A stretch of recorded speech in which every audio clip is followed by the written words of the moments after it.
Hello everyone, this is Nader Mansour. As we are all facing this coronavirus pandemic and most of us are in isolation at home, I want to invite you to a special season of prayer. There is much fear, anguish, and pain during this time. People are losing work, income, and even their loved ones. The future seems uncertain for so many people. As a body of believers, there is an opportunity for us here and now to unite together as one body in prayer and supplication and intercession.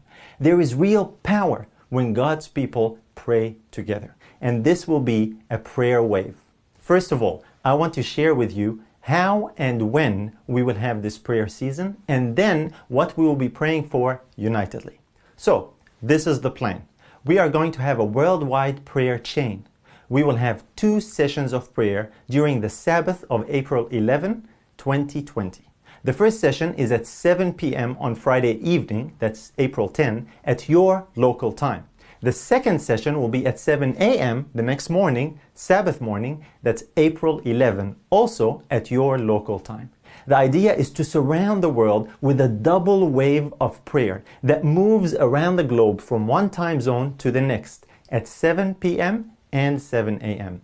This way, we will encircle the world with a dual band of prayers. The plan is to have 1 hour, either alone or with others who are with you, praying, and then the prayer moves on. So, what will we be praying for? There are 5 main points and prayer requests that we want to cover. Number 1, we want to pray for people who are affected at this time, people who are sick and those who are suffering the loss of loved ones. Also those who are suffering the loss of work or income and are in distress. I know people who have had to bury their loved ones because of this virus. We will be interceding on all of their behalf. Number 2, we will pray for the doctors and nurses who are overloaded at hospitals all over the world. They are under an incredible amount of pressure and stress, being at the front line of this tragedy. I personally know a number of health workers who are involved in this heroic effort, and they sure need our prayers. Number 3, we will pray for the leaders of the nations, that they may lead wisely at this time. Not just your leaders in your country, but the other countries as well.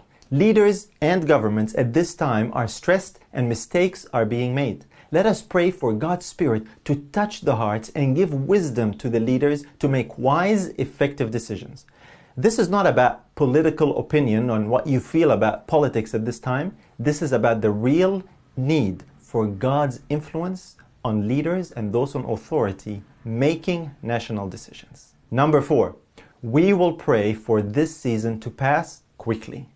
That this virus will not be a threat hanging over our heads for an indefinite time, but that God will work a miraculous intervention according to His will, and that this time will be a means of waking people up to the reality of eternal things, not just for a season, but to give their life to Christ and be in His kingdom. So we will pray for the relief of this trouble and the expanding of the kingdom of God. Number 5, we don't know what the future holds or what the world will be like after this pandemic. Let us pray that God will overrule the plans of Satan and his agenda. We will pray that the gospel will not be hindered and that whatever laws and regulations may follow this event will be such that all may lead a quiet and peaceable life in all godliness and honesty. So we will pray for God's will and grace to abound and bind Satan's efforts. So these are our 5 prayer points. They are big requests, but our God is bigger than this problem. His promise is ask and it shall be given. I want to invite you to be part of this special season of prayer. We will all be praying for the same thing.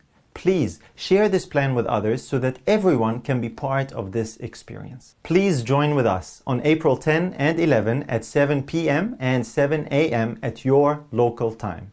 1 hour of prayer in the evening and in the morning. It's just over a week away. Please mark your calendar, set your alarm, and spread the word. As you pray, keep in mind that your brothers and sisters in the next time zone will be starting their prayer after you, and the prayer will roll around the world like a wave, like runners in a race passing the baton of prayer to the next runner. I'm excited as I picture that in my mind. a double wave of prayers for a troubled world at this time. We will be praying to the one true God in the name of His only begotten Son. Please spread the word and share this invitation with as many people as you can. We might be in isolation from each other, but we can all meet before the throne in prayer together. Let us send up a barrage of united prayers and crowd the heavenly sanctuary with our intercessions for this troubled world. God promised to hear and heal our land when we do that. Let us influence the course of history at this time of global crisis. May the grace of God be with each one of you through the Spirit of His only begotten Son. In Jesus' name, Amen.